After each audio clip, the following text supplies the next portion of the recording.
All right guys, welcome back to the channel. We got a new episode today. So what we're gonna do is we're gonna show you how to take this tube bender, a pile of tube, some plate steel, and turn it into a lower control arm for a Chevy truck. So we got a lot done in this video. It actually took place over a couple of days, so I hope you enjoy it, and we're making progress. Okay, so we're making the template, and I started a line here with a pipe cutter, put a nice round, well, not round, but straight line around. And then what you do is you use that to line up with the flat edge of the forming die in here, and that's sort of where your start point is. And that'll help us determine, when we cut this then to length, it'll be a nice little 90-degree piece here, and that will help us be able to line up where our bends need to start. So where we need to put the tubing through in order to get the bend at the proper place. So let's stick it in and try to bend it.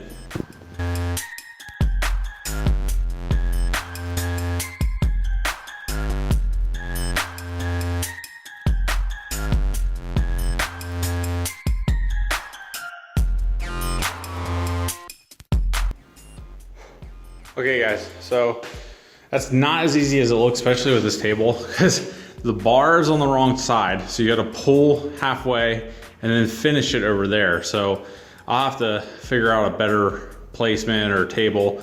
Really what I need to get is I need to get a hydraulic ram on this thing. That barely does the trick for this. I'm sure that once I get to 1 5/8 tubing, I'm going to be like giving myself a hernia or something. So we did get 90 degrees out of it, or close to. It seems like 90. So we'll have to pull it out here and check it against the square, but so far so good. Let's see how close it is to square.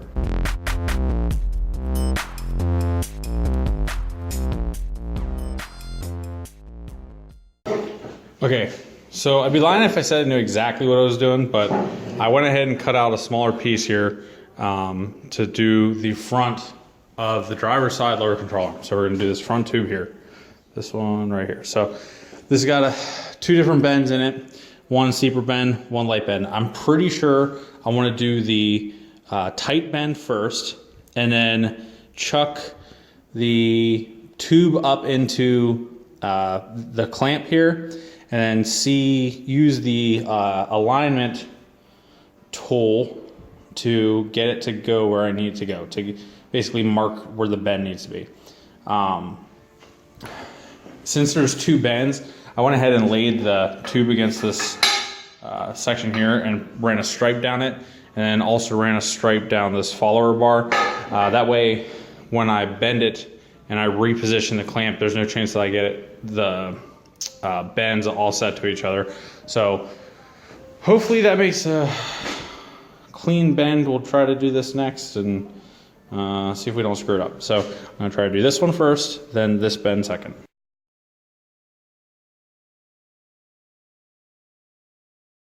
Okay, so what we got going on is we got the tube in the fixture here, the first tube, and on this side I marked where this bend started. So if you run a straight edge across here, you first see light where it's breaking from the straight part of the tube right there. That is supposed to be 3/8 of an inch from this fixture block.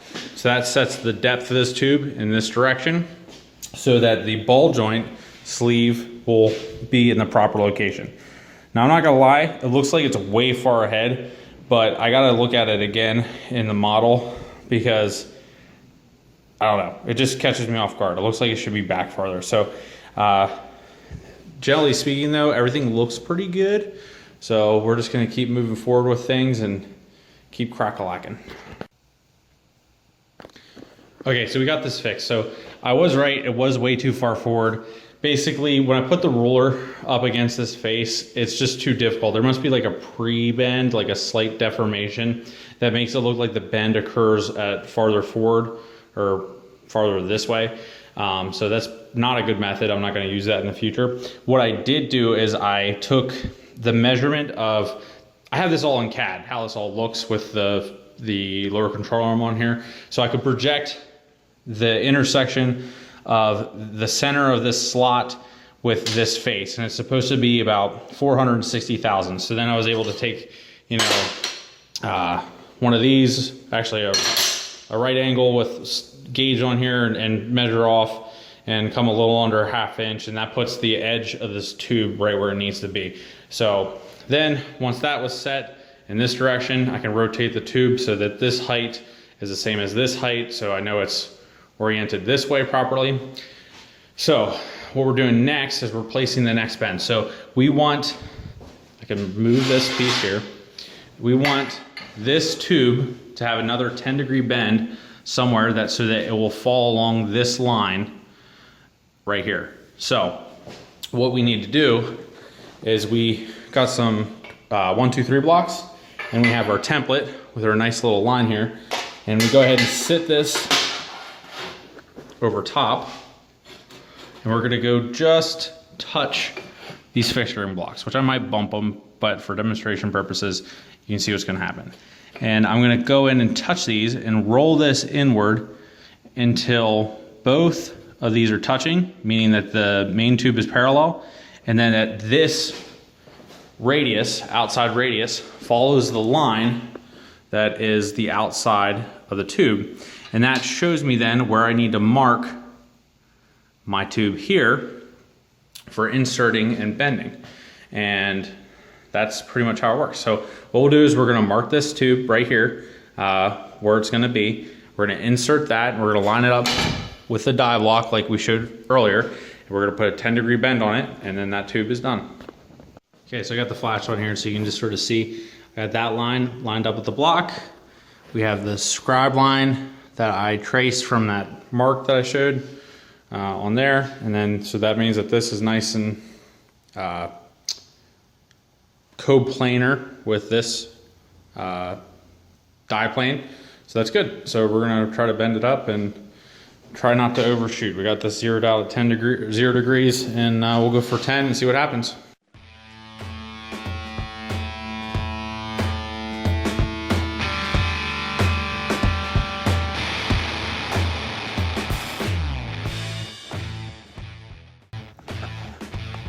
Okay, so we got tube number 1 cut the length, got that cut, and got this end cut. This will be basically hole sawed out then, but I want to get it close enough that I can sort of tack it together so the tubes have some sort of structural stability while I'm cutting the hole saw. Put a little 45 degree bevel on there, and we'll stick probably about a 1/16 of an inch root gap there, so we can get burn into that collar pretty good. And I think that tube is successful. So first tube we ever bent. Looks good, lays flat on the table when you don't have this shoved in here. So it's nice and flat. So we got the plane correct, got the angles correct, and now we just need to bend the other one. The other one's similar to this one, but instead of a 10-degree angle here, it's got a 20-degree angle, and that offsets the ball joint forward, and that makes sure that our steering arm is in the correct location. So that with this 6-inch cross member, we are where we need to be. So on this design, the ball joint is offset forward, but it actually lines about 3/8 of an inch forward of the center line of the cross member, and then the lower control arm sticks a fair bit back. And that gives you like braking stability and stuff with the lower control arms, give a little bit of strength under heavy braking. So, we'll go ahead and get the other piece ready to go and bent up, and hopefully it turns out as good as that one.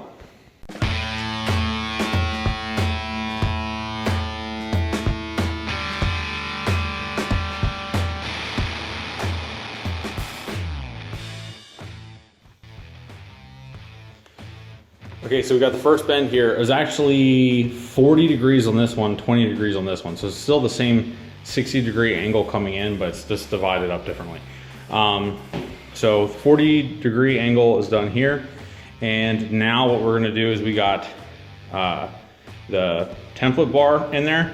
And you can see, it's hard to show here, but basically what we're doing is we set these blocks against this tube, bring this in till it touches, and then we find the tangent point that the template makes out, or template touches this line. This line indicates where the tube should fall when it's bent in this direction.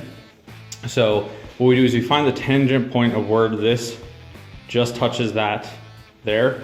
That line is right above it. And then we mark our little line here. And that's what sets our distance from the block. So go ahead and bend this up and we should be done pretty soon. This tube took like 1/5 of the time that the other tube took, just because trying to work through the process at first time. So it seems like it's a pretty good process. It's moving quick and we should be able to make some progress.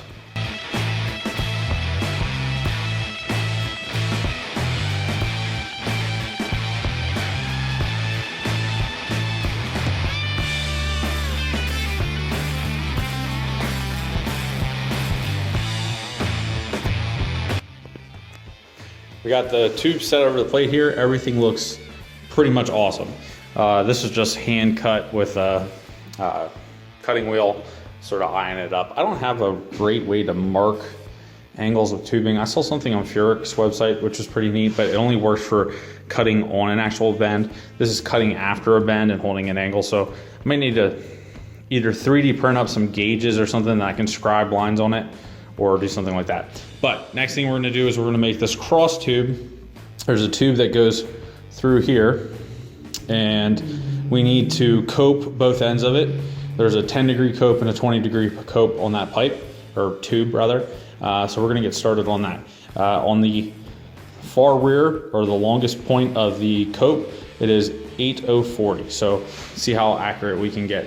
I 3D printed up something to try to help me cope these. Basically take a piece of pipe or tubing and stick it in here and then run the hole saw down through it on the drill press.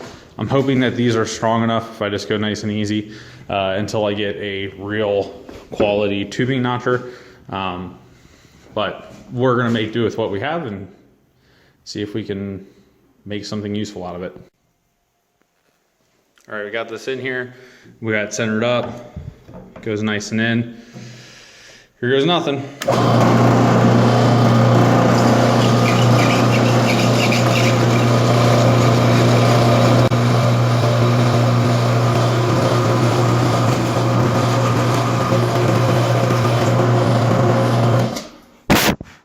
Hey, we're making chips. So I'm just gonna go real slow and off camera and just make sure we don't melt the plastic, but we are making chips and it didn't snap in half. So, hey. Okay, so I got everything in here pretty good. I would say that this bar may be like a 32nd of an inch long, and that creates a little bit of a spread down here, but I'm gonna leave it because this whole thing is getting hole sawed out and it fits in there so nice and tight that I don't really wanna start trimming and cutting and doing all sorts of stuff that I don't need to do. The shaft's holding everything square and perpendicular in the fixtures. This is so snug that I'm not even gonna put the fixture blocks in to hold it. I checked it with a 3-2-1 block on either side and it's nice and square in here. So that's gonna be one of the first things I tack. I'm gonna burn a tack in here, burn a tack in here, burn a tack here, here, then I'll start working back here. This guy up front here, I'm gonna have to stick like a piece of 3/32 filler wire and sort of walk the cup a little bit and get that to burn in. But overall, we're just tacking it and holding it in place.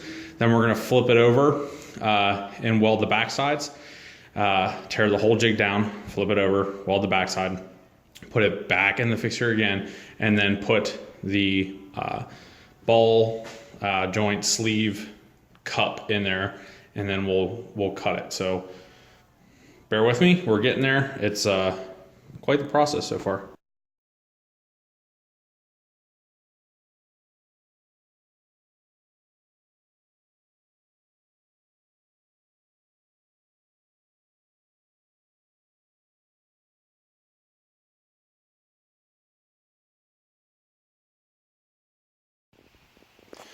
Okay, it's the next day. I saved you guys some video. I went ahead and welded up the cross arm and this lower arm here.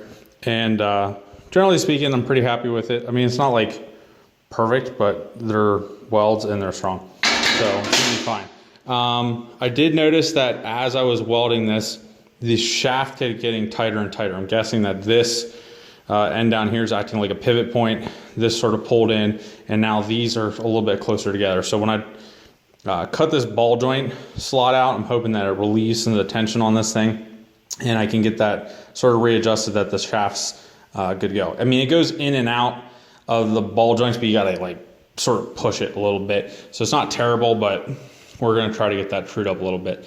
I'm gonna put it back in the fixture, bolt everything in fast, and then we're gonna go over to the drill press and get the 2 1/4 inch hole saw and cut that whole ball joint sleeve there, and we'll TIG weld that in, and then this thing should be done. All right, so we got the risers, 10-degree risers on the fixture plate. We got the arm in the fixture plate all welded up. Actually went in pretty good. So it doesn't look like it moved around too much. And I got this lined up here where I can just go in and get that kissed. It goes right through the guide, so we're pretty close on our accuracy. So we're gonna go ahead, cut this, and then we'll stick the ball joint sleeve in there and see how it turned out.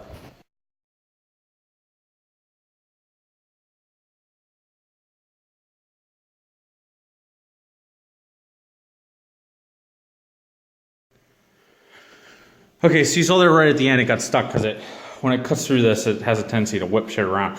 But it cut clean, it looks like. I got a nice little cope there. So we'll get this taken out of the fixture and see if we can fit a ball joint sleeve in it. So far, so good. Okay, so all sorts of drama you didn't get to see on camera because I was working through it. But this thing got super tight. So when the hole saw was cutting, there was in fact tension on this, which I expected because of the back arms being sort of goofy when I was trying to turn it. Now I can turn this pretty easy. But so this collapsed a touch. So I went ahead and put some good serious bevels on it, or 45-degree bevels.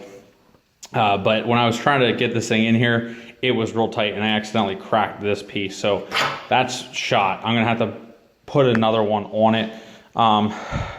Realistically, it'd probably be fine to drill because I'm just using it as a guide, but it is broken. So I'll probably try to make another one. Everything looks pretty good. Gap wise, there's nice tight gaps. So I'm gonna go ahead and off camera here, tack this up, and then we're gonna pull it out and get it all checked out. So I need to, let's check our ball joint angle here and our depth. Our depth is really critical because it's an 1 1/4 ball joint and 1 1/4 tubing, so, or 1 1/4 tall. So zero this out. So this is 10 degrees, which is good. I'm just gonna zero it out.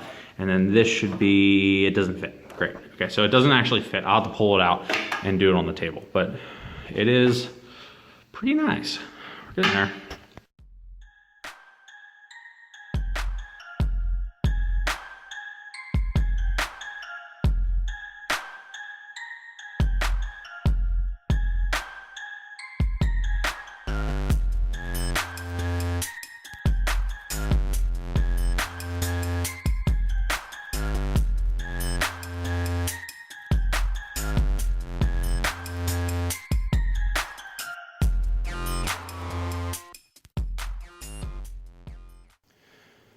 All right, so we're coming along here. We got the lower control arm on the driver's side mounted up. Got this all welded out nice, decent weaves going on there. And you can see on the back side, we got a good weld. So this one is done for now. 1 week later. And we're back. So he didn't think I was just gonna quit right there. So driver's side lower control arm, it's looking all good and stuff.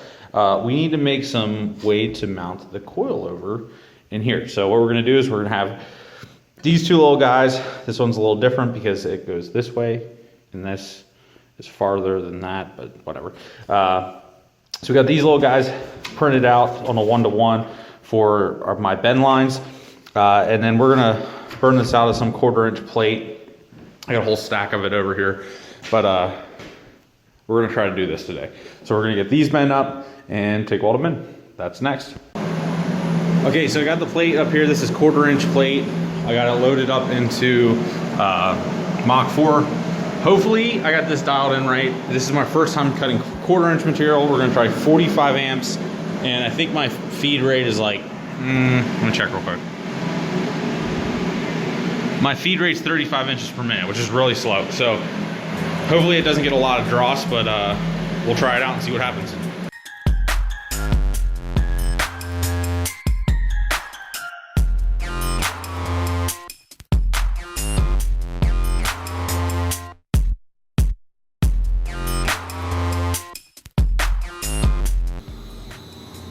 Okay, so we had a failure. So what you can see here is it's cutting nice, and it looks like my tip blew out of my torch. So this is good. Let's create a little bit of scrap, but that's sort of the name of the game here.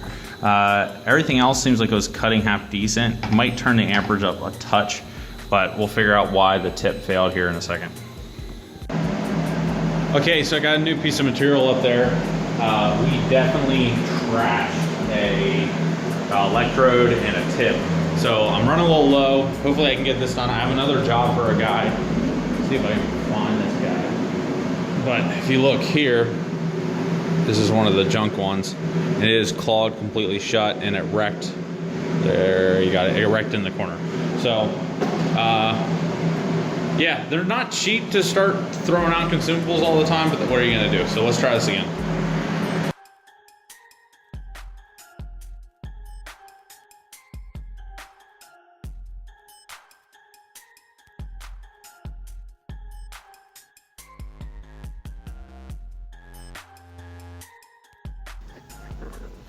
Okay guys, so got these cut out. They turned out okay.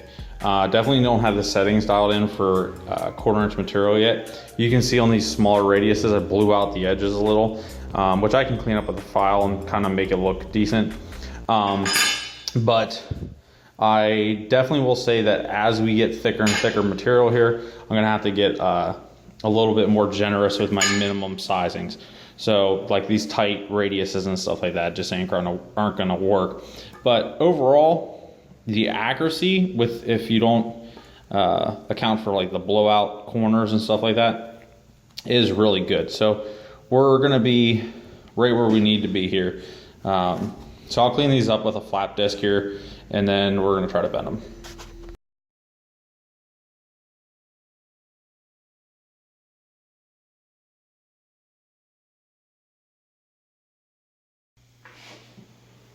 Okay, so we got these all bent up. This one's at 35 degrees. This one actually bumped up to 60 degrees.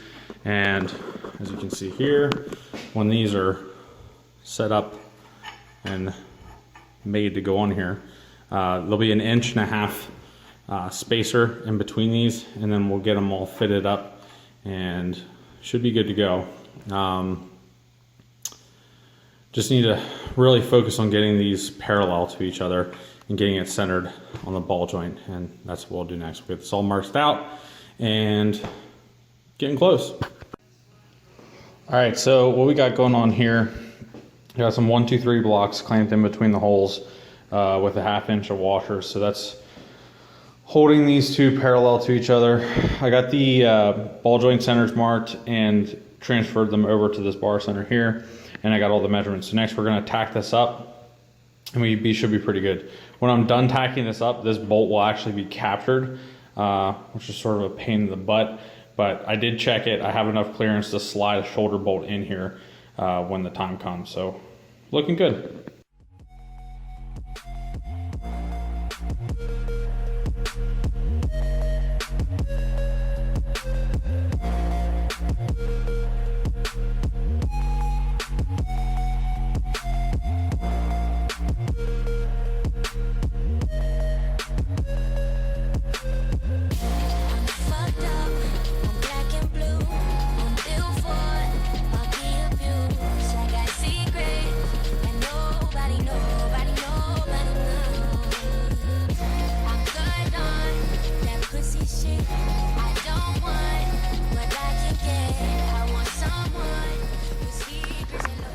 All right, so that's one complete lower control arm. So this is what we got going on here. looks pretty good. For some reason, there's like this weird optical illusion where unless you look at it straight on, it looks like they're like bent out. I measured it like 3 times. It is in fact true and centered with the ball joint, but I think it's like the fact that this angle is different than that angle, and it's all, I don't know, it's messing with my vision, but they are in fact squared up and got this whole thing taped together. So it's still a little warm, but it's not as heavy as you would think. But I think this should be plenty beefy to hold the truck. I wanted to make these really solid. Again, it's 1.25" DOM with 120 wall DOM, all mild steel. And then these here are actually 1/4" plate, because I didn't have any 3/16" plate, but we just sort of whittled them away a little bit, and the whole set is underneath 1 pound. So I'll have to weigh this lower control arm and find out what it weighs. But yeah, we successfully have 1 lower control arm done. Next week, I'm gonna probably off camera finish up the passenger side lower control arm. And after that, we're gonna start building out our frame table. So hopefully for like the holiday break and stuff like that, I plan on getting a bunch of material and going in this room here and building the frame table out. So we're gonna get this all probably about a 24" high table, maybe a touch higher, and start laying out our front cross member. And then we need to save some pennies and buy our mandrel bent, our CNC mandrel bent frame rails. So they're gonna be 2x4 tubing, all CNC bent up, and then we can start placing everything and getting it dialed in. But as you can tell, this is gonna start getting tight. So that table's gonna go away. And then the plasma cutter is now over on this side with the rest of my equipment, and it's gonna get snug. So I'm gonna have to get sort of creative working on this stuff. So I hope you guys like this episode. I know it was probably a long one, but this is what we got going on. I hope you guys like the results, and hopefully more good stuff to come. Take care.